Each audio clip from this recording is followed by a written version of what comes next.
예, 알려주셔서 감사합니다. 안 할 뻔했네요. 그래서 저는 오늘 밀도 범함수 이론에 대해서 발표를 하게 될 권승빈입니다. 역사적인 맥락으로는 이제 일렉트론 덴시티를 가지고 모든 베리어블을 설명하려는 그런 시도가 1927년에 토마스 페르미로 있었습니다. 하지만 그것이 좌절되고 나서 나중에 한 40년 후에 호헨베르그 콘 정리에 의해서 일렉트론 덴시티로 모든 것들을 표현을 할 수 있다는 것이 수학적으로 증명이 되었고, 그리고 콘샴 레프레젠테이션을 통해 가지고 저희가 일렉트론 덴시티를 가지고 observer를 계산을 할 수 있는 그런 방법론적인 이론이 만들어지게 되었습니다. 그래서 일렉트론 덴시티가 뭐냐? 간단히 말해서 전자구름 같은 겁니다. 전자구름이 전자 밀도를 표현한 거잖아요. 그래서 그거를 가지고 저희가 observer를 표현하고 싶다라는 게 이 근본이 되는 겁니다. 첫 번째로 이 매니바디 프로블em, 이 왜 어렵나에 대해서 한번 말씀드리도록 하겠습니다. 양자역학에서 우리가 슈레딩거 이퀘이션을 풀려고 하죠. 풀려고 하면 시스템의 모든 것들이 결정돼요. 근데 n개의 전자들이 있는 시스템에서 웨이브 펑션은 3n개의 변수를 가지고 있습니다. 예를 들어서 100개의 일렉트론이 있으면 300개의 변수들을 우리가 동시에 다뤄야 합니다. 그리고 이거를 직접 푸는 거는 불가능에 가깝습니다. 저희가 두 개의 원자가 있을 때만 해도 양자역학 시간에 엄청 고생하면서 배웠었는데 n개의 원자가 있는 일렉트론 시스템에서 그 전자들이 어떻게 반응하는지를 하나하나 다 계산하는 거는 상당히 어렵겠죠.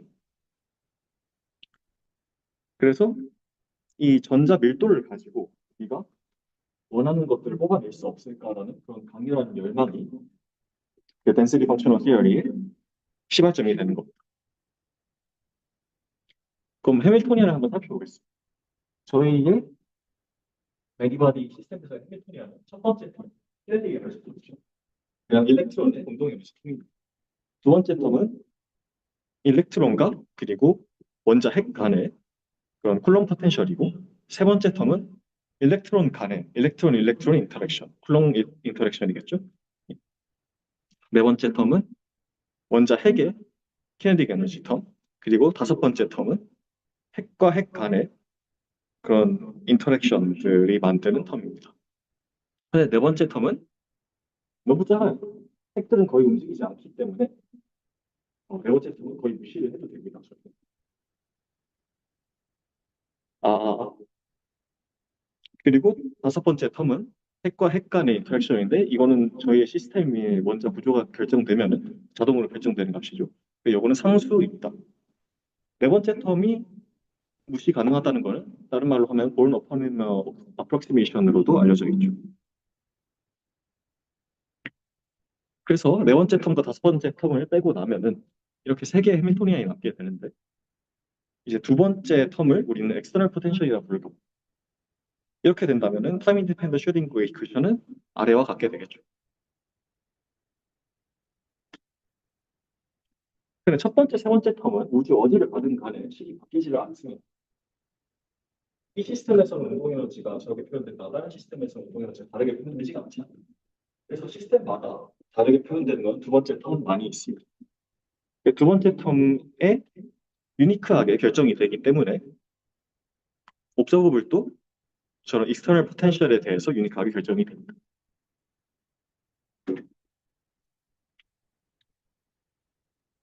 그래서 저희의 옵저버블이 하나에만 작용하는 그런 오퍼레이터로 표현이 될 수 있다면은, 전체 하나에만 작용하는 오퍼레이터로 표현이 될 수 있다면은 이렇게 저희가 옵저버블을 쓸 수 있겠죠. 그리고 전자들은 서로 구분이 불가능하기 때문에 이렇게 합으로 쓰는 대신에 하나에 작용하는 이 오퍼레이터를 n배 곱한 걸로 표현을 해도 됩니다. 그리고 이 순서를 잘 바꿔주면은 이렇게 표현을 할 수가 있고, 그리고 여기서 저희가 했던 과정은 이제 O1, 지금 포텐셜이기 때문에 단순히 곱을 해주는 오퍼레이터인 거예요. 그래서 순서를 바꿔도 상관이 없습니다. 그래서 이 뒤에 있는 이 색깔 텀을 저희가 density라고 하는 겁니다. 그래서 O1은 density만의 함수로 이렇게 표현이 될 수 있습니다. 자, 그래서 지금 엑스터널 포텐셜 텀은 이렇게 덴시티로 잘 정의가 되는데 지금 남은 텀이 두 개가 있죠. 엘렉트론 텀이랑 그리고 키네틱 에너지 텀이 있는데 이 두 개도 과연 덴시티로 잘 표현이 될까요? 일단 그 운동 에너지 텀부터 살펴보면은 운동 에너지 텀은 미분이 들어가 있어요. 미분이 들어가 있다는 말은 순서를 마음대로 바꾸면 안 된다는 말이에요. 그래서 뭐를 쓰냐? 원바리 덴시티 매트릭스라는 걸 쓰는데 오퍼레이터가 오직 캣에만 작용할 수 있게끔 이 오퍼레이터를 x와 x의 미분꼴로 표현하는 걸 나타내는 이건 그냥 수학적 트릭이라고 보시면 되는데요. 그래서 뭐냐면은 미, 그 운동 에너지는 위치랑 그리고 속도를 알면 저희가 결정을 할 수가 있잖아요. 그래서 x와 x에 대한 미분 텀으로 표현을 할 수가 있는 거예요. 그리고 요거는 트레이스를 취하는 거죠. 그래서 여기서 중요한 거는 그런 수학적인 테크닉이 아니라 단순히 위치만으로 이걸 표현하기는 어려울 것 같다라는 것이 핵심입니다. 그 다음에 남은 텀은 이제 전자와 전자 간의 인터랙션 텀이죠. 전자와 전자의 인터랙션 텀은 투바디 덴시티를 사용해야 돼요. 2x2 한겹을 사용을 해야 되는데 그래서 R1, R2 두 개의 위치가 필요하고 여기에 적은 R1 프라임과 R2 프라임은 사실 필요하진 않죠. 예, 행렬이 2x2라는 거지. 지금 일렉트론 텀에서는 R1과 R2의 상호작용으로 일렉트론 인터랙션이 결정되기 때문에 대각선 구간이 있을 겁니다. R1, R2에. 그래서 이거를 그러면 덴시티 대신에 사용할 수 있는 거. 근데 사람들이 이걸 시도를 했어요. 정확하게 어떻게 시도를 했는지는 저의 지식 바뀌고 리듀스 덴시티 매트릭스 메소드라 하는데 이게 지금 네 개의 텀들이 있고 그 일렉트론을 따지면 두 개의 텀들이 있는데 그 각각 3차원이니까 총 6차원의 그 펑션이 됩니다.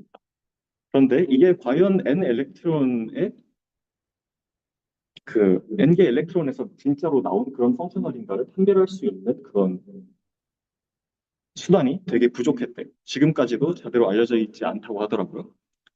그래서 이거를 베리어블로 쓰는 거는 실패로 돌아갔습니다.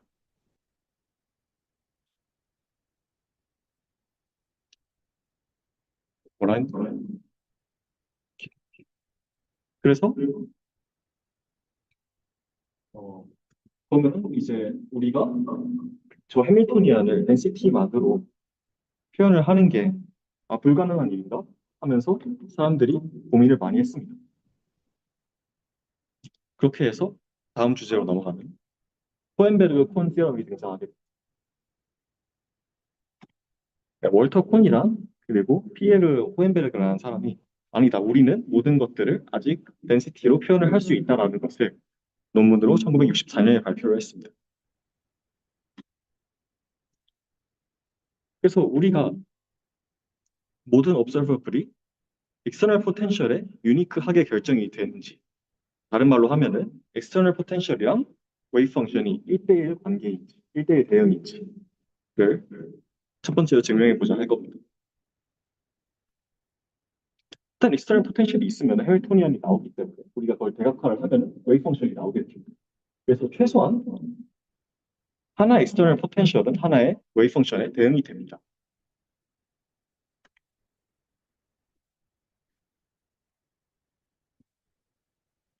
그럼 반대를 증명을 해야겠죠. 이제 하나의 wave function이 하나의 external potential에 대응이 돼요.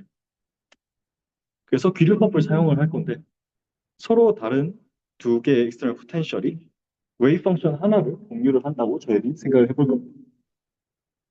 그러면은 첫 번째 시스템의 해밀토니안은 이렇게 표현이 될 수 있겠고 두 번째 시스템의 해밀토니안은 이렇게 표현이 될 수가 있겠죠. 그래서 이걸 가지고 그 타임 인벤트 슈레딩거 이퀘이션을 넣으면은 이렇게 두 개가 나고 두 개를 빼면은 이 공통 텀들은 다 사라질 거고 남는 거는 익스터널 포텐셜들 간의 차 그리고 웨이브 펑션이고 그리고 E1, E2의 차가 곱하기 웨이브 펑션의 곱이 될 겁니다. 지금 엑스터널 포텐셜은 단순히 멀티플리케이티브한 오퍼레이터이기 때문에 엑스터널 포텐셜과 다른 엑스터널 포텐셜은 상수배만큼만 차이가 나야 됩니다. 그런데 이건 처음에 우리가 가정을 했던 것과 다르죠. 그래서 결국 웨이브 펑션을 쉐어한다면 엑스터널 포텐셜이 같아야 한다. 즉, 이 매핑은 1대1 대응이다라는 것을 저희가 증명할 수 있습니다. 그러면 어떤 사람들이 이제 디제너시는 어떨까라고 물어볼 수 있겠죠. 디제너시에 대해서는 이에 관련해서 나온 논문이 있는데 저희가 적어도 DFT를 원자, 분자, 그리고 고체 시스템에 적용하는 데 있어서는 고려할 필요가 없다는 것이 이미 증명된 바가 있습니다.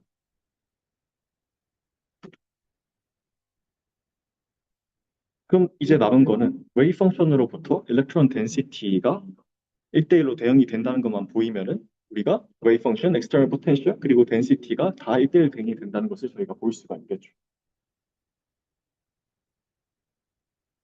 그래서 또 한 번 더 기술법을 사용할 겁니다. 이번에는 두 개의 다른 웨이브 펑션을 가지고 있는 시스템이 같은 일렉트론 덴시티를 가지고 있다고 저희가 가정을 할 겁니다. 그렇게 된다면 첫 번째 시스템의 에너지는 저렇게 결정이 되겠고, 그리고 이 해밀토니안의 그 그라운드 스테이트 웨이브 펑션이 psi1이기 때문에 psi2를 가지고 이렇게 그 기대값을 구하게 되면은 당연히 더 크겠죠. 근데 여기다가 저희가 그냥 단순히 두 번째 해밀토니안을 더하고 빼는 과정을 추가를 할 겁니다. 그렇게 된다면은 해밀토니안을 밖으로 빼면은 해밀토니안 2를 밖으로 빼면은 두 번째 시스템의 에너지가 나오고 그리고 엑스터널 포텐셜 두 개의 차가 나올 겁니다. 그리고 엑스터널 포텐셜은 멀티플리케이티브 오퍼레이터의 expectation value는 density에 대한 함수로 표현이 될 수 있기에 이 뒤에 텀을 이렇게 표현을 한 겁니다. 그렇게 된다면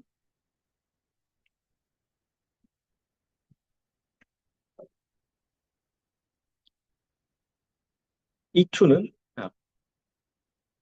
이렇게 표현이 될 수가 있겠죠.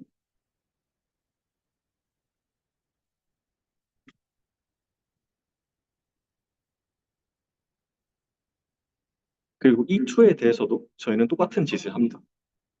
이 2에 대한 시스템에다가 이 1을 다 2로 바꾸는 거죠.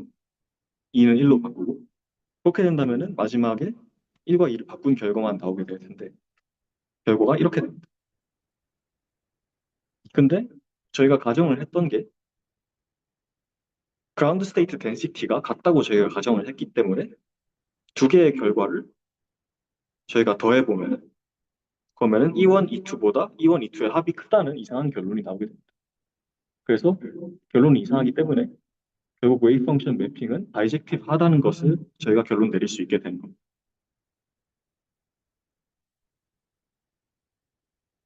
여기까지 조금 빠르게 달려왔는데 혹시 지금까지 질문이 있을까요? 어디 부분에 설명이 좀 부족했던 것 같다고.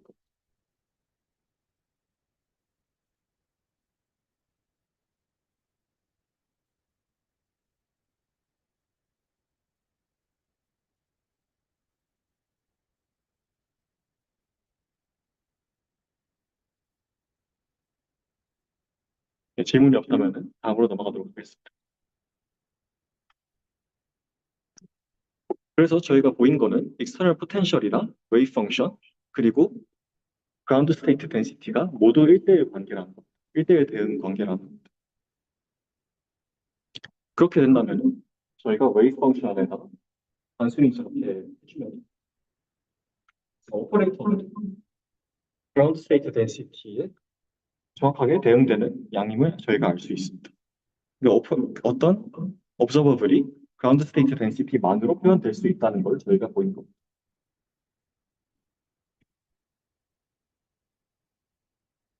정리를 해보자면 호헨베르그 콘티어럼은 첫 번째로 어떤 시스템이 있을 때 어떤 상호작용하는 파티클의 시스템이 있을 때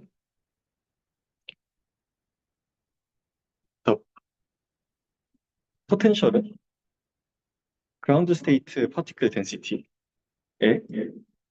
정확하게 대응된다는 겁니다. 1대0 대응된다는 거.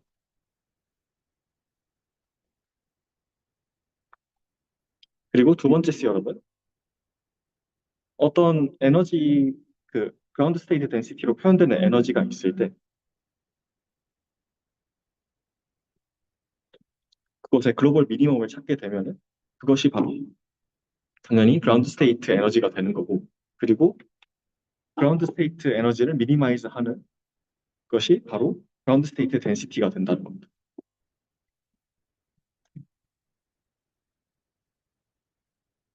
그래서 저희는 이제 3N개의 변수를 다룰 필요가 없이 이제 density 펑션 단순히 x, y, z 세 개의 펑션이기 때문에 저 density만을 조금씩 바꿔가면서 최저값을 찾으면 된다는 결론을 저희가 얻게 됩니다.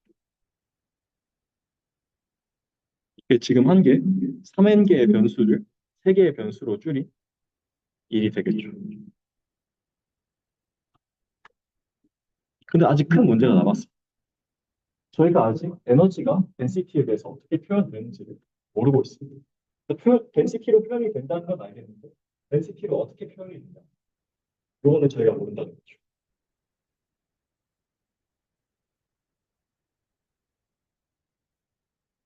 그래서 그 다음으로 나온 포니시함 어프로치가 나옵니다.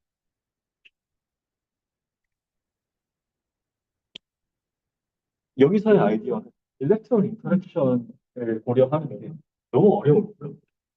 일렉트론 인터랙션이 없는 시스템을 일단 한번 고려를 하고 거기서 얻을 걸 얻어내보자 라는 것이 아이디어입니다.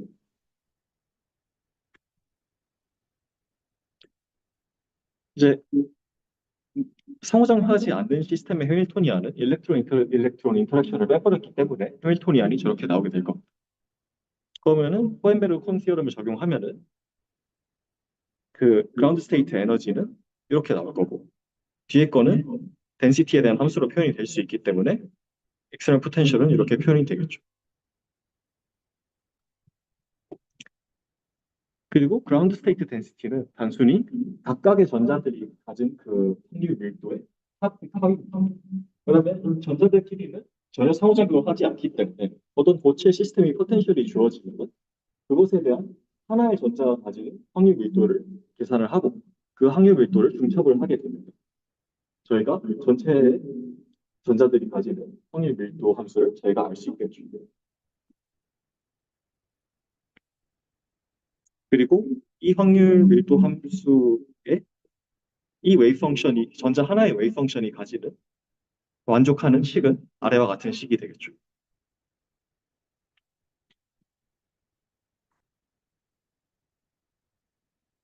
그래서 이제 저희가 할 시도는 저 포텐셜 텀을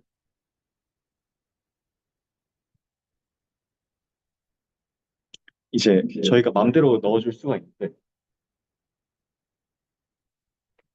상호작용하는 시스템과 상호작용하지 않는 시스템이 정확하게 같은 그라운드 스테이트 덴시티를 갖도록 저 안사치를 조정을 해주는. 그렇게 된다면 논 인터랙팅 시스템을 통해서 저희가 덴시티를 뽑아낼 수 있고 그 덴시티를 인터랙팅 시스템에 좋은 어프로크시메이션에 넣어가지고 저희가 원하는 옵저버블을 뽑아내겠다는 거예요.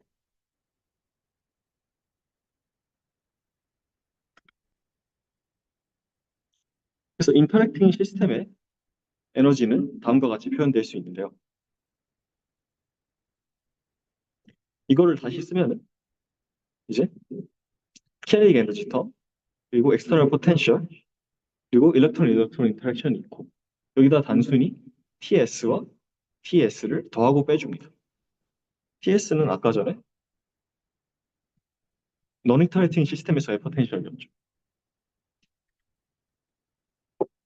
그리고 전자전자 작용 텀을 그 하트리 어프로키메이션을 사용해가지고 단순히 더하고 빼줍니다.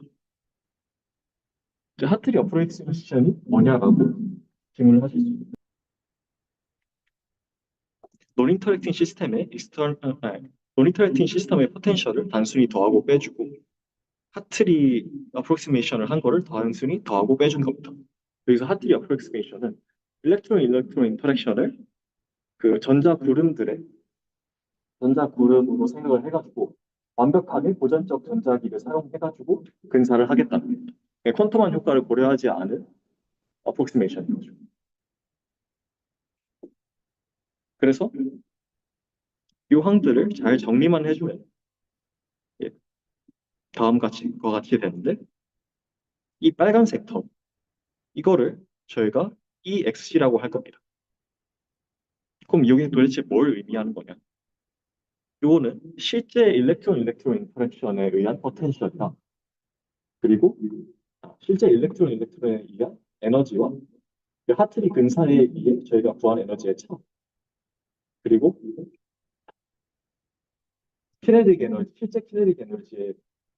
실제 키네틱 에너지와 그리고 노인터렌틱 시스템의 키네틱 에너지의 차를 구한 겁니다.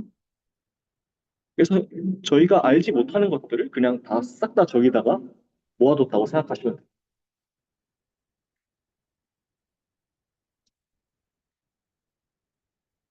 그래서 정리를 해보자면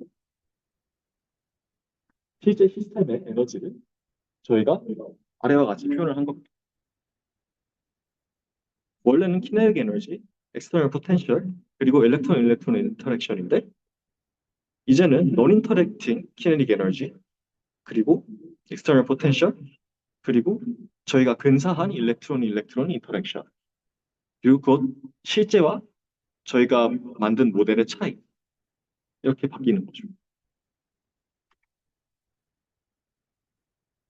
이제 호hen버그 코어 티어럼의 두 번째 부분에 의해서 에너지를 미니마이즈하는 그라운드 스테이트 덴시티가 에너지를 미니마이즈하는 덴시티가 곧 그라운드 스테이트 덴시티입니다. 그래서 저희가 할 거는 뭐냐?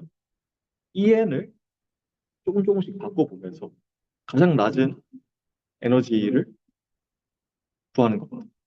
가장 낮은 에너지 상태는 베레이셔널 프린시플에 의해 가지고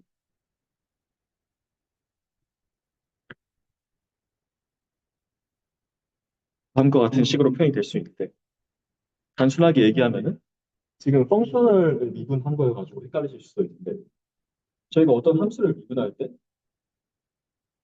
그 최저점에서는 평평하게 되죠. 그 상황에서 조금씩 일렉트론 덴시티를 바꿔가면서 에너지 펑셔널에 넣어보면서 그 평평한 지점을 찾는 겁니다. 그래서 인터랙팅 시스템의 그런 조건은 위와 같은 식으로 표현되고 그리고 인터랙팅 하지 않는 시스템의 조건은 아래와 같이 표현이 됩니다. 근데 저희가 원하는 거는 이 위의 식과 아래의 식이 같은 해를 가지는 걸 같은 일렉트론 그라운드 스테이트 덴시티를 가지는 걸 원하는 거거든요. 그래서 다음과 같은 식이 성립하게 됩니다. 이 빨간색 부분이 같겠죠. 왜냐면은 델타 M분의 델타 TS가 여기 있으니까.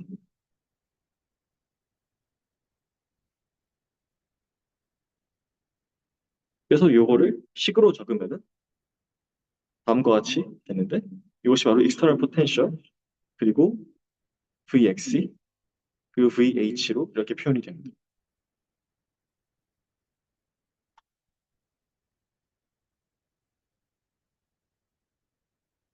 여기까지 질문 있을까요?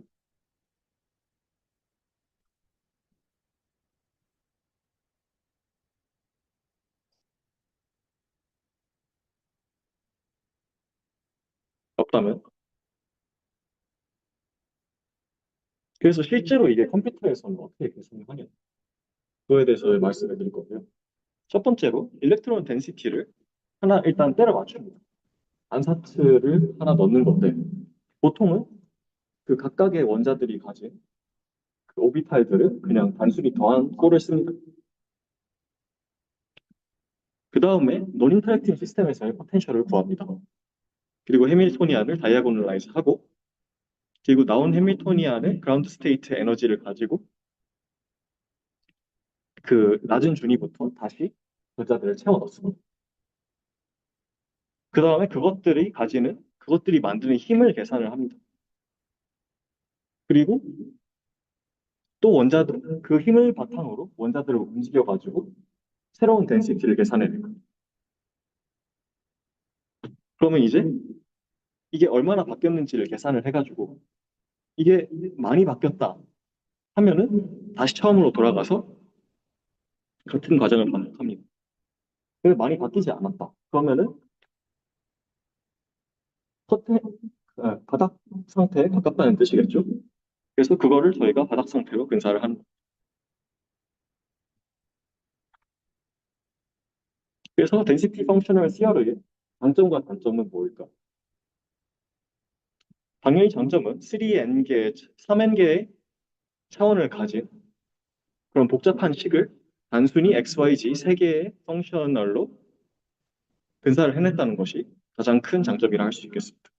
그래서 컴퓨테이셔널리 굉장히 에피션트하고 그리고 그렇게 에피션트하고 정확하기 때문에 꽤나 정확하기 때문에 고체 물리에나 아니면은 그 양자 화학에서 표준으로 사용되는 이론입니다. 하지만 그럼에도 불구하고 결국에는 근사에 의존하는 그런 단점이 있고 정확한 해가 아니죠. 왜냐하면 이 XC가 저희가 모르는 것들을 다 때려박은 항이니까 저거를 잘 근사하는 게 결국 density functional 계산의 가장 중요한 점이 되겠죠. 그리고 일렉트론 인터랙션이 굉장히 강한 물질 같은 경우에는 잘 못합니다. 그리고 밴드 갭이 과소평가되는 경향이 있습니다. 다음 이미지 소스고 이제 질의응답 받도록 하겠습니다.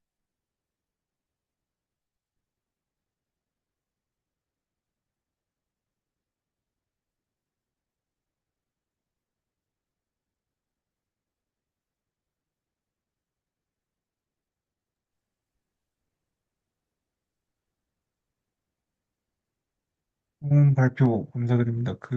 저 프로페서스에서 예, 예, 다이고널라이즈를 할 때, 예, 예. 어, 저기 오버헤드가 굉장히 좀 많이 들지 않나요? 잠시만요. 만약에, 다시 한번 말씀해 주실 수 있을까요? N개의, 인터랙션, N개 로컬 스페이스가 있다고 한다면, 그거에 대한 다이고널라이제이션을 하게 되면은, 예. 오버헤드가 많이 들지 않나요? 괜찮나요? 여기 스피커가 좀 안 좋아가지고 뭐가 많이 들어가셨죠? 그러니까 그거 아니라 다시 말씀드릴까요? 예, 잘 예, 들리시나요? 예, 예. 다이고널라이즈를 할 때, N개 시스템, N개 양자계 시스템을 묘사를 할 때 다이고널라이즈의 오버헤드가 많이 들어가지 않게 되느냐는 말이었어요. 아, 예, 오버헤드라는 게 정확하게 뭐죠?